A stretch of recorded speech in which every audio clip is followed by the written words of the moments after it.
This is Dan of Vagabond Awake. 𝐂𝐎𝐒𝐒 from 𝐂𝐎𝐑𝐆 Venture. First, I'm going to tell you about the cost of living in Guanajuato while I show you pictures of it.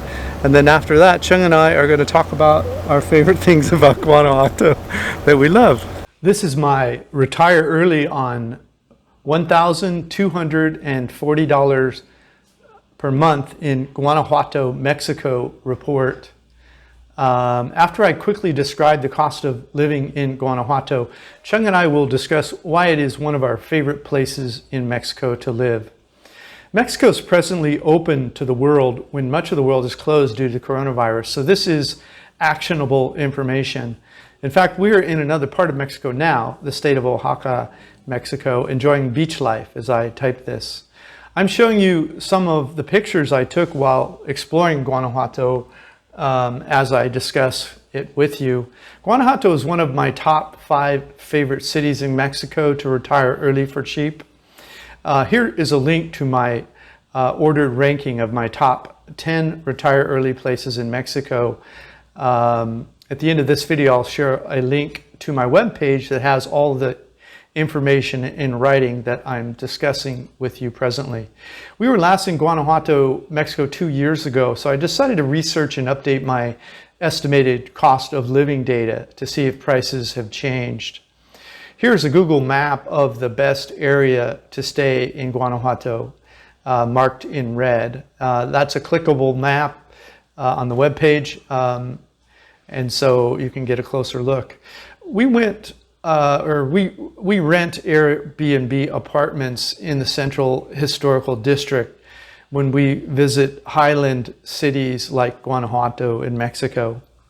Make sure to check out our Guanajuato, Mexico Retire Cheap Report, link provided, to learn the best places to eat, things to do, our walking tour with historical comments, and about Guanajuato and 50 more retire early for cheap places around the world.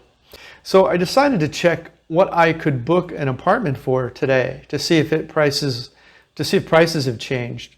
Here is an Airbnb apartment I loved that is in a great area right in the historical center of Guanajuato. If you've never used Airbnb before, use my referral link to get a healthy discount on your first booking. If you use my link, I'll get a discount on my next booking also. The above apartment is listed for the entire month of January 2021, and for $557 a month, plus fees, Airbnb, it'd be $634 per month. As shown, the apartment is discounted 42% if you book for 1 month. But I would probably even ask the landlord for additional discount, which I often do.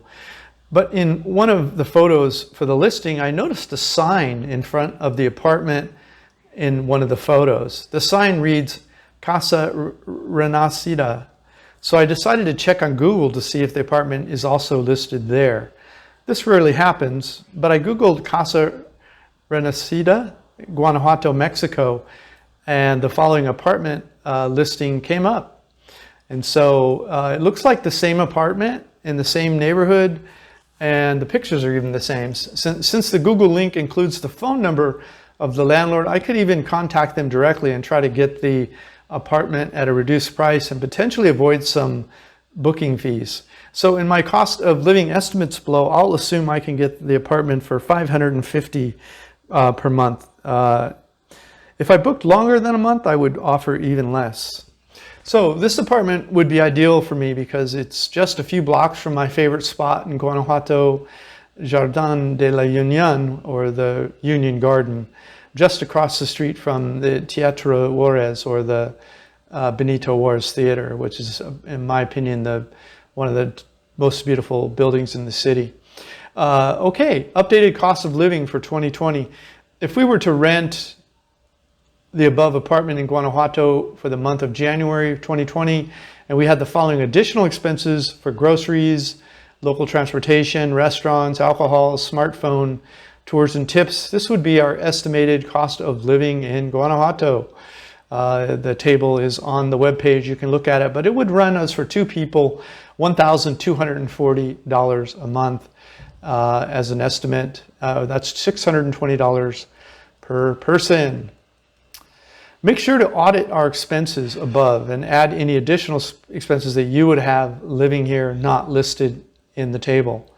You'll notice, for example, that we ride public transportation and walk everywhere, and you may want to use a car.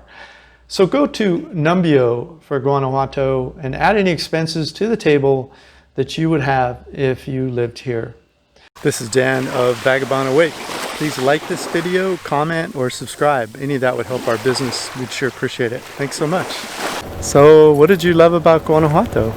It's colorful, it's beautiful, it's small, walking about, but it's very tired, it's quite hilly. Quite hilly, yeah. It is hilly. It's not flat. Yeah, it's a pre-vehicle city, and so and it's a very hilly city. It has cobblestone streets, and so you're walking through what feels like a European village, which is quite charming. And they have cheap beer over there also because university town.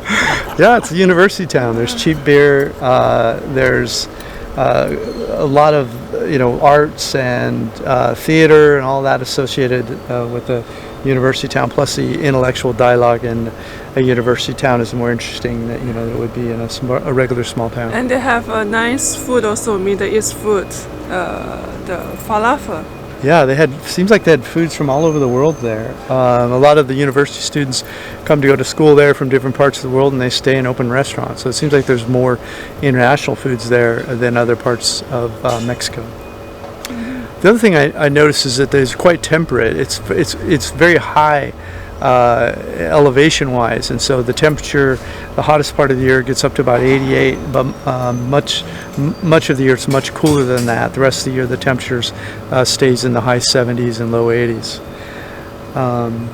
In October they have the Cervantes International Festival, which is a celebration of Mexican culture, arts, theater, and whatnot, and that is named after Miguel Cervantes, who is the author of the most famous Mexican book, Don Quixote, and that's every October in Guanajuato. Internet. What do you think of the internet? The internet is good. We don't have much problem over there. Yeah, it worked out nice for us. We didn't spend a lot of time having to fool with the internet.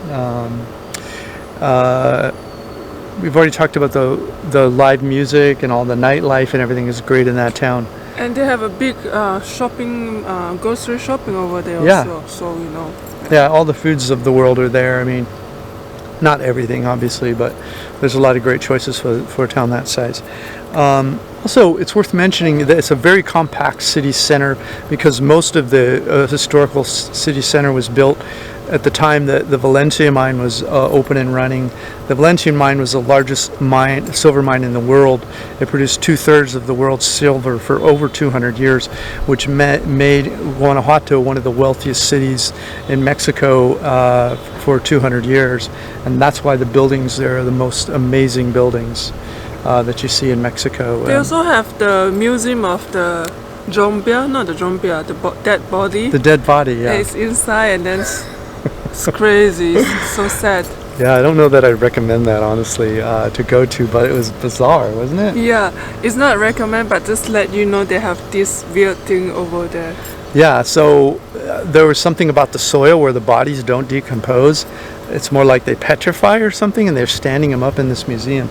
And they're saying the names of the people and what they did for a job, and you're walking around looking at clothes from the real person there, three-dimensional, skin on bone. It's bizarre. You like it, don't you?